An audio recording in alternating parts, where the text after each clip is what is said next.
Hey guys, what's going on? Welcome back to another episode of my PSG career on FIFA 14. So with the Champions League group stage out of the way and done with, completed, we've qualified, we're through to the knockout stages and we will be playing against Benfica. I had a couple of games then to concentrate on the French League. And with that, I set myself a challenge. I said to myself, you know, let's try and win as many games as possible between now and that Champions League game against Benfica. If we could do that, then no doubt about it, PSG would find themselves first, second, battling it out between Monaco in the league. So the first game of that challenge was to be played at home against Lille. As you saw there, Lavezzi threw on goal, was being put under pressure there, managed to fire off a shot with his left foot, but keeper fully stretched, managed to get that save. Put it behind for a corner. There's that sweet tactic, he used it, and it was Gundogan who was on the edge of the area just waiting for that delivery. It came to him, controlled the ball nicely, took it down and hammered the ball into the top right hand corner, making it 1-0 to PSG. This sweet tactic, guys, it does work. One of you guys mentioned in the last episode, oh, I used it and it worked. Go give it a shot if you haven't done already in career mode, ultimate team, or even just playing against your friend in an exhibition match. And if it does work, be sure to come back here and let me know that it did. After 90 minutes had been played, it was just Gundogan's goal that separated both PSG and Lille. We came away with the 3 points. Not the best of games that we've seen so far this season, but we get the 3 points, we get the win. So we're keeping up that record. After that, Pastore then came to me and said that, you know, he has no intention of leaving PSG. He's committed to remaining here for the length of his contract and he's delighted to be playing for PSG. How awesome is that? Because a couple of episodes ago, if you guys can remember, he was adamant that he wanted to go back home because he was feeling homesick. But I'm happy that he's decided to stay. I didn't want to get rid of him. I feel as though Pastore can become a top player in this side. I want to start using him a lot more. I think with him saying that he was homesick kind of put me off using him, but now that he wants to stay, so I'm more than happy to start him in the first team. Anyway, the transfer window is now open for a month. We are in January, and the board came to me and they said, if you're not going to be using Andre Carrillo and Christophe Chalet, you might as well offload them to save us some money. And so, you know, I will put my hands up and say, I think I made a mistake with Carrillo. He is a youngster. You know, he's got loads of potential, but I just don't see me using him in this team. I've got so many top players that I just can't see me actually using him in the first team. He can't even make the subs bench.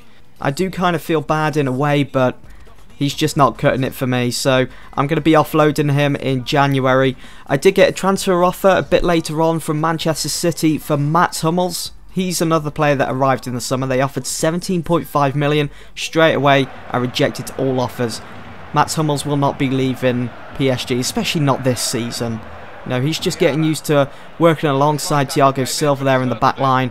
So I think that would be a bit of a silly move if I was to offload Mats Hummels as well in January. It just wouldn't make sense. So anyway, my next game for PSG was against Ajaccio away from home. It was in the French League. Not much happening at the moment in this career mode save. Just having to plod on with the French League and succeed with that challenge that I set for myself. Winning every game now, all the way up until we have to play Champions League football again. Also, this game allowed me to rest a few key players. So out went Kabay and Gundogan. In came Pastore, who I said I wanted to try and start using a lot more. And Rabiot, the 18-year-old. And it was Cavani that got the opening goal for PSG, believe it or not. It was a fantastic finish, great technique, just forced the ball into the top left-hand corner, almost burst the net. It all started with a mistake from Bernard. He tried to just knock the ball out the danger area, fell into the possession of PSG, and we got the attack going. And it was Cavani who got the opening goal. Now in the second half, coming up to the 80th minute with just 10 or so minutes to go, it was Oli for Ajaccio that put them back on level terms. Ter Stegen did go the right way, but he was just unable to get a hand to it and maybe push that one behind for a corner at least, so he could get another chance at defending it, getting rid of the danger. But right on the 90th minute, with just seconds to go, Ibrahimovic, as you can see, making the run inside the box, using his height. Look at the goalkeeper, how he just stood there. Ibrahimovic just like eclipsed him, stood in his way, and just headed that one in with ease. Simple goal, and it would secure PSG all 3 points in this game. Goalkeeper should be ashamed of himself, you know, he didn't even try to go for it. But just look at Ibrahimovic, how he just stands in his way, using that height to his advantage. And he just simply nods that into the back of the net. Simple stuff. And it wasn't really that simple of a game. The scoreline reflects that. Just a 2-1 win over Ajaccio. We get those 3 points and we continue on that run and that challenge that I set for myself. And after that game, received an offer from Everton for Sirigu for 4.8 million. They're obviously in the market for a new goalkeeper, but I was going to reject that all day long. I've only got Sirigu and ter Stegen. Don't want to get rid of them, and I certainly don't want to be in the market in January for a new goalkeeper. So no can do, Everton. Not going to happen. Anyway, I had to then get ready for our next game, away from home against Olympique Lyon. This time it wouldn't be in the French League, it would be in the Coupe de Ligue. My French is terrible, I know, but I had to choose a top side anyway for this game, so in came Ibrahimovic and Gundogan, who I rested for that one against Ajaccio, so it's good to have them on the team. Ibrahimovic was the one that got that winner against Ajaccio, and it was Lyon that found themselves 1-0 up, just under 10 minutes gone of the game. Look at that for great attacking movement, great awareness around that area. It was a quick fire double from Lyon. Bryand with the second goal for Lyon. What was going on? I probably fielded my best starting 11 for this game, and PSG still found themselves 2-0 down. There was a glimmer of hope for PSG just before the 70th minute. Gundogan with the through ball pass, finding Lavezzi, and he somehow managed to squeeze that ball into the bottom corner, making it 2-1, getting PSG back in this. There's plenty of time to get back on level terms, but it was Bryand again, getting his second goal for Lyon, that put the game to bed. And now PSG had a huge mountain to climb if they wanted to get through to the next round of the Coupe de Ligue. I've scored late goals before, I've managed to turn games round, but it just wasn't happening in this game. Lyon, they just shut shop completely, and that was to be expected, you know, fair enough. Lyon now have the chance to go all the way in the competition and actually win it. So, you know, fair play to them. I didn't play to the best of my ability. I think it was the shock of actually going down 2 goals in the first half. It was like, whoa, what's going on here? How are Lyon doing this? So, we're in 3 other competitions, so we can focus more on those now that we're at that. I would have preferred to have gone through, but I did receive, as you just saw, some additional transfer money off the boards. 13.5 million it was, so that's added to the bank account that I can possibly use. And with Carrillo making his move to Arsenal for 5.5 million, that's a bit extra. So we're pushing up to 20 million, just under. So it's not too bad. Maybe I could sign someone in January. We'll just have to wait and see. But there is the league table as it stands, not doing too bad. We do find ourselves in the top 3 and just 4 points behind league leaders, AS Monaco. Now with a bit of money to spend in January, I thought I'll put in a few inquiries for some players that I have been looking at, such as Marco Reus, Luka Modric, and Eden Hazard, who is a player that some of you guys have been saying, oh, you should sign Hazard.